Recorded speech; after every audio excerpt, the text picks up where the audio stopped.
Cet article n'interdit pas que des restrictions légitimes soient imposées à l'exercice de ces droits par les membres des forces armées, de la police ou de l'administration de l'État. Eh bien, voilà quelques exemples des petites surprises que l'on peut trouver dans la Constitution européenne, concernant les droits de l'homme.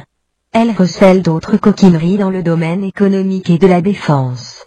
Mais comment se fait-il que tout cela n'ait pas été diffusé? Il y a bien eu des tentatives, comme l'exemple de Dupont-Aignan à l'Assemblée. La parole est à Nicolas Dupont-Aignan.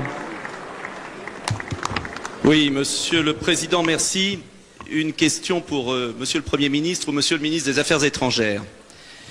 Le 16 mai 2007, le Président de la République, lorsqu'il est entré en fonction, a dit « Le peuple français ne veut pas que l'on décide à sa place, le peuple français ne veut pas que l'on pense à sa place. » Aussi, je voudrais savoir pourquoi aujourd'hui, le chef de l'État, votre gouvernement, une partie de l'hémicycle à droite comme à gauche, vole en matière européenne, penser à la place des Français, et vole pour le traité de Lisbonne dont nous avons parlé tout à l'heure, décider à la place du peuple français. En un mot, pourquoi le président de la République n'organise-t-il pas un référendum sur le traité de Lisbonne qu'il signera demain? Je le sais, vous répondez à chaque fois que lors de la campagne présidentielle, Nicolas Sarkozy a promis un mini-traité ratifié par voie parlementaire.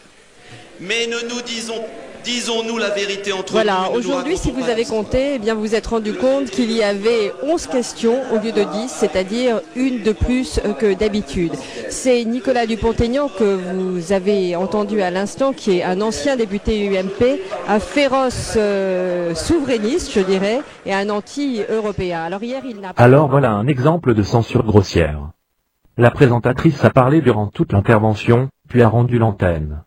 Visiblement, les autorités audiovisuelles ne voulaient pas d'un débat télévisé sur ce sujet. La cérémonie de signature du traité de Lisbonne a eu lieu le 13 décembre 2007. Nous avons pu voir de merveilleuses images.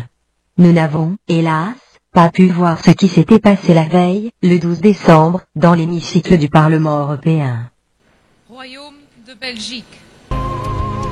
República da Bulgária, República Checa, Reino da Dinamarca, da Alemanha, República da Estónia, Irlanda, República Helénica, Reino de Espanha, République française, República Italiana, República de Chipre, República da Letónia, República da Lituânia, Grão-Ducado do Luxemburgo, República da Hungria, República de Malta, het Koninkrijk der Nederlanden, República da Áustria.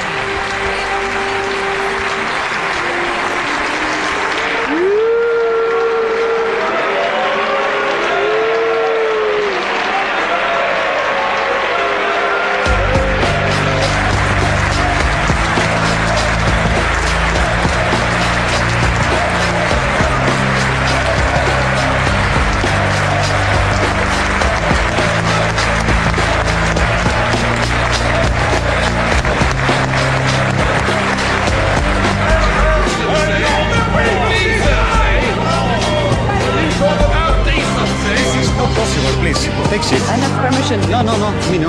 Yes, I have.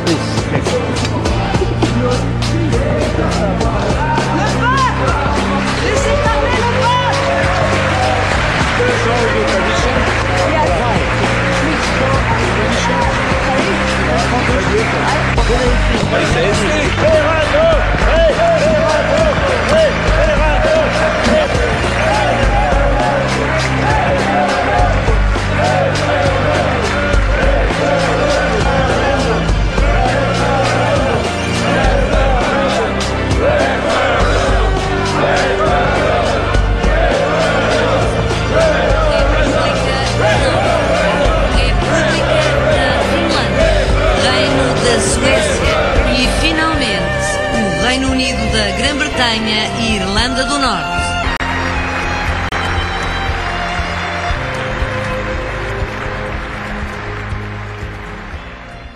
Après ces bien belles images, voici un petit clip pour digérer.